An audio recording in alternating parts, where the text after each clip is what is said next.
cake? No need for it. Go ahead and toss it out. That's what my husband said on my birthday. And had the audacity to go on a trip with his mistress. I had hoped this would be our last chance. But it seems I was mistaken. I really don't think I can continue living with you anymore. Understood. In that case, I'll do as you said. Throw out the cake. And I'll throw out something else that's important to you as well. And then, prepare yourself. Because I'm going to throw out the thing that is most unnecessary to me. My name is Sarah. I'm a 28-year-old office worker.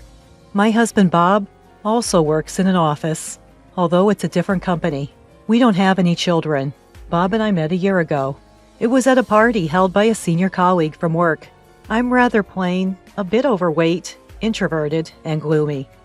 And my hobby is reading comic books. An indoor type of person. So I was invited to the party only to make up the numbers. Also, I knew this, so I didn't join the conversation much and was just drinking my beverage at the edge of the table. Still, out of all the participants there, Bob, who was the most handsome, outgoing, and good at conversing, for some reason, actively started talking to me. Bob enjoys traveling and collecting vintage vinyl records, and he told me stories about his travels and old music, which were really interesting. When it was time to go home, he asked for my contact details, and though I was surprised, we exchanged our contact information on Facebook, and the very next day, he messaged me, "I'd like to meet up.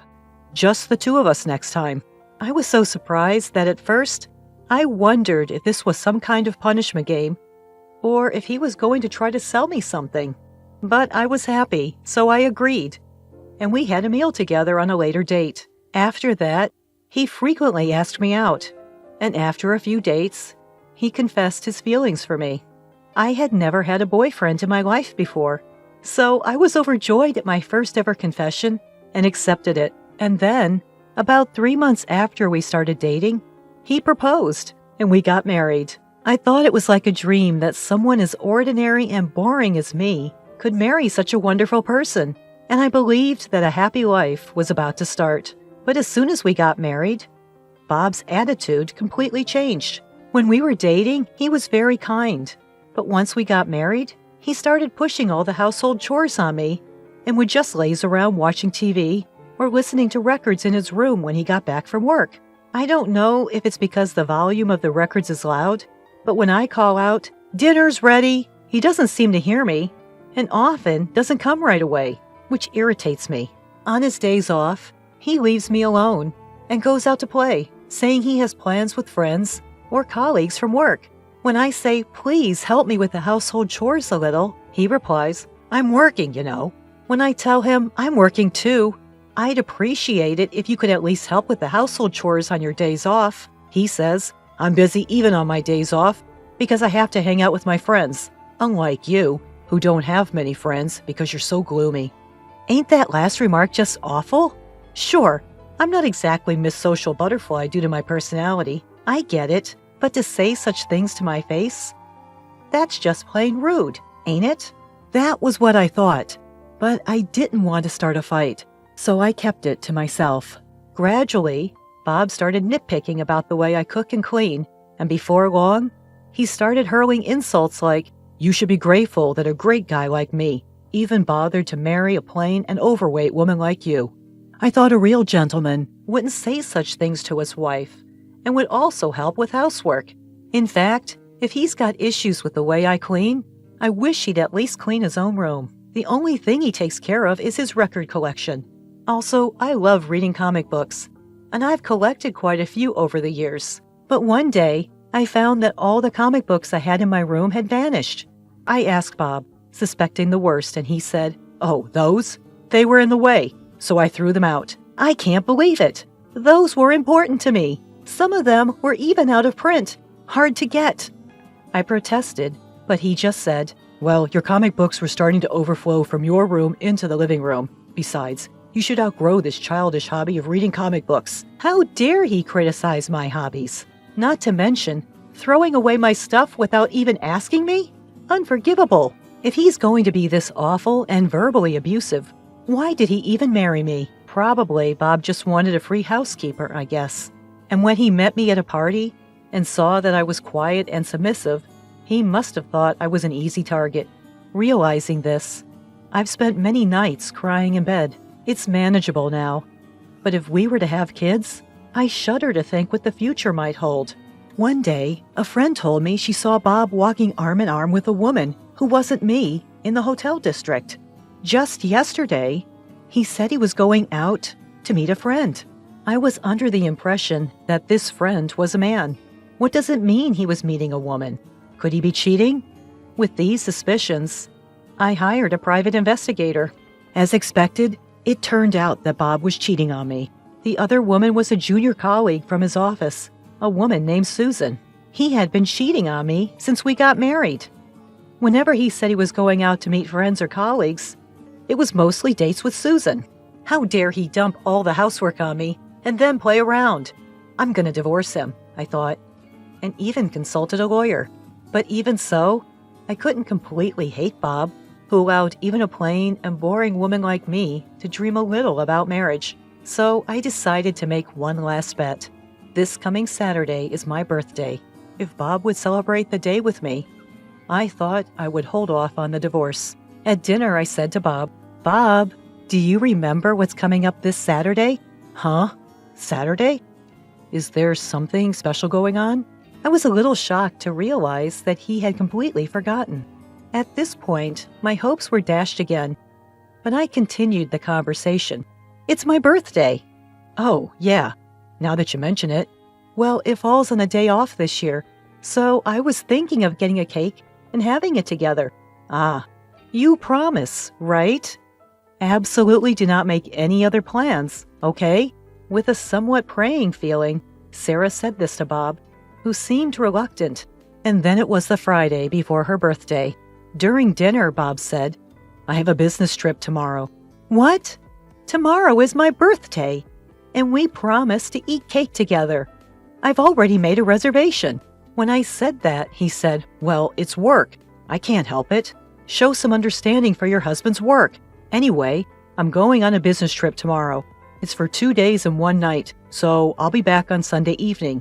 Please pack for me." "Well, what about the cake I reserved?" When I asked, "Just throw it away if you don't need it." He casually said, "What is that?" Despite it being my special birthday and going through the trouble of reserving a cake, he so nonchalantly said to throw it away. Is it really a business trip? Feeling suspicious, I checked his smartphone while Bob was in the shower. There, I found his exchanges with his mistress. "Shall we go somewhere on a trip this Saturday for 2 days and 1 night?" "Sounds good. I want to go camping. How about it?" "Then I'll make a reservation at a lodge." "Are you sure your wife hasn't found out?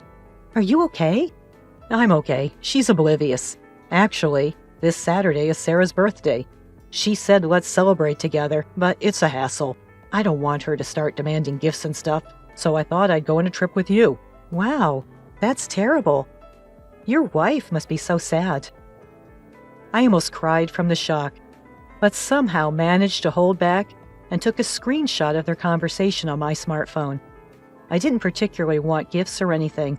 If you had simply agreed to eat cake with me, I would have still had a glimmer of belief that you might care about me a bit. Seeing the messages between you and your mistress shattered that last bit of hope. Enough.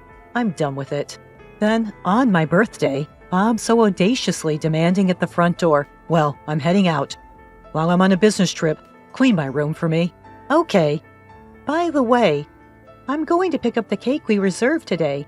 You still want me to throw away your share of the cake, right?" "You're nagging. I said it's fine." "Understood. I'll clean your room, and I'll throw away anything that I think you don't need anymore. That's okay with you, right?" "Yeah, it's fine. I'm heading out now." With that, Bob left for what he claimed to be a business trip, but was in reality a trip with his mistress. Remember when I asked, "Is it okay if I throw away anything I think you don't need?" And you said, "Yeah, it's fine"? I recorded our conversation on a voice recorder, so there's no taking it back now. Well, once inside Bob's room, I vacuumed and wiped the windows. Next, I disposed of the unwanted items, old clothes, piles of stationery, and the record collection that Bob had been amassing. It took quite a bit of money and effort to collect those records, I recall. I packed up all these items and put them in the storeroom. Then I placed the filled-out divorce papers on the living room table and left the house. Now, it's my birthday after all. I'm going to enjoy it just as I like. First, I went to pick up the reserved cake. After that, I booked a room in a luxury hotel I had always wanted to visit and ate the cake in my hotel room. Bob said, "Throw it away." But I couldn't bring myself to waste food, so I ate both portions. It was delicious, but I might gain weight again, so I really need to start dieting. I then went shopping in the nearby stores and took a stroll by the sea close by. I had spent my days off doing housework until now, so this kind of leisure day was a first in a long time. Just as I was thinking about this, I received a call from Bob on Sunday night. Honestly, I didn't want to answer, but I had no choice. "Hello? Hey, where the heck are you? I got back from my business trip and you're not home, and there's no dinner ready." How annoying. He's ruining the relaxing ambiance of my luxury hotel stay. Well, I'm staying in a hotel for a bit, for reasons. There's a lovely sea nearby. Would you like me to send you a picture? What are you talking about? I don't care about that. Why are you in a hotel? Where's my dinner? Also, I found divorce papers. What's going on? What's going on? Well, if there are divorce papers, you should know what to do, right? Are you planning to make a paper airplane with it? You can't be that stupid. Just sign your name on it and take it to the city hall. So you want a divorce? That's right. Honestly, I'm sick and tired of it. Bob just leaves me alone to play on his day off, and he never helps me with the household chores. From the very beginning, the first thing he does when he calls me is get mad because I haven't prepared dinner. I thought it was unbelievable. What's up with that? And when I looked in the room, my collection of records was gone. What happened? Oh, I threw away the records. As I say that, Bob's voice raises even higher. You threw them away? Are you kidding me? Why? You knew I cherished those. But Bob, you told me before your business trip that I could throw away anything I deemed unnecessary. You said it was okay, so I did. I even have our conversation recorded. Want to listen? And besides, you also threw away my beloved comics, didn't you? Anyway, don't just drop divorce papers on me and leave. I get it. Then let's meet and talk for once. And so a few days later, honestly, I didn't want to see Bob anymore. But I had no choice but to have a discussion at the lawyer's office. Bob, whom I hadn't seen in several days, was in shabby clothes and had unkempt hair. I was the one who used to iron his clothes. I think the conditioner was about to run out. Maybe that's why his hair was so messy. But he should be able to buy conditioner by himself, I think. Seeing Bob in such a sloppy state, I wonder why I ever liked such a person. I'm glad. I had worried about how I would feel if I no longer wanted to divorce after seeing Bob again. But it seems that was needless worry. And then the discussion began. I'll say this first. I haven't changed my mind about wanting to divorce. This is the amount I want as alimony. Seeing the amount I suggested, Bob screamed, $30 million? Sarah, that's way too much. Just because I didn't help with the housework? Just because he didn't help with the housework? What is this man talking about? That's not all. You've also constantly insulted me, calling me fat and plain. And worst of all, this. Saying that, I pulled out evidence of infidelity that I had researched at the detective agency. I also show him the screenshot of our smartphone conversation at that time. You've been cheating since we got married, even on my birthday, lying about a business trip to go on a vacation with your mistress? Considering all this, $30 million is still not enough. So, Sarah, did you know about the affair? Looking at the photos, Bob turns pale. Yes. Did you think I didn't notice because I'm dense? Don't make fun of me. And you threw away my beloved comics, remember? But that's because you threw away my records. Oh, the records? I lied about throwing them away. Surprised Bob, I explain. Actually, I thought about throwing them away, but I felt it would be too cruel, and I didn't want to be held responsible for throwing them away, so I didn't. The records are stored in the back of the storeroom. What? Seeing Bob's relieved face, I say, "Why are you looking so relieved?" "The fact that you threw away my comics hasn't changed, so you should compensate for that. And about the cake, you said throw it away?" But I couldn't disrespect food, so I ate both portions. "So you didn't throw away anything?" When Bob sought confirmation, I told him with a chuckle, "There's no need for that. I declared to you, I discard anything I don't need. And I've done just that. Well, actually, I'm about to do it." "Huh?" Bob seemed unable to comprehend. With a deeper smile, I told him, "You. Yes, you. You're the thing I need the least. I'm going to get rid of you completely. Once you understand that, please divorce. There's no way the alimony will be less than this amount. If you argue, it'll be higher." When I said this, Bob pleaded, "I'm sorry. I won't cheat anymore, and I'll help with the housework because you're here." "Because I'm here? What? So you can go on dates with your mistress without any worry, dumping the chores on me during your days off?" "No, that's not it. Bob babbled, "No matter what you say, I intend a divorce. I don't like holding on to trash because I'm a neat freak," I retorted. After I said that, Bob fell apart, stammering, "I'm trash?" His expression at that moment was priceless. Afterwards, we divorced. Since the divorce, all communication has been through our lawyer, so I haven't seen Bob since. However, according to stories my lawyer shared, Bob, having left all the housework to me, had no domestic skills. He briefly cohabited with Susan, but apparently she too couldn't do housework. Their place quickly became a mess. Their diet was all over the place. Because they were constantly eating out, Bob started gaining weight, and his once handsome face now looks quite regrettable. It seems Susan broke up with Bob and moved on to another job. Furthermore, it became gossip at work that Bob and Susan were having an affair, causing him discomfort. But he can't quit because the alimony I requested is substantial.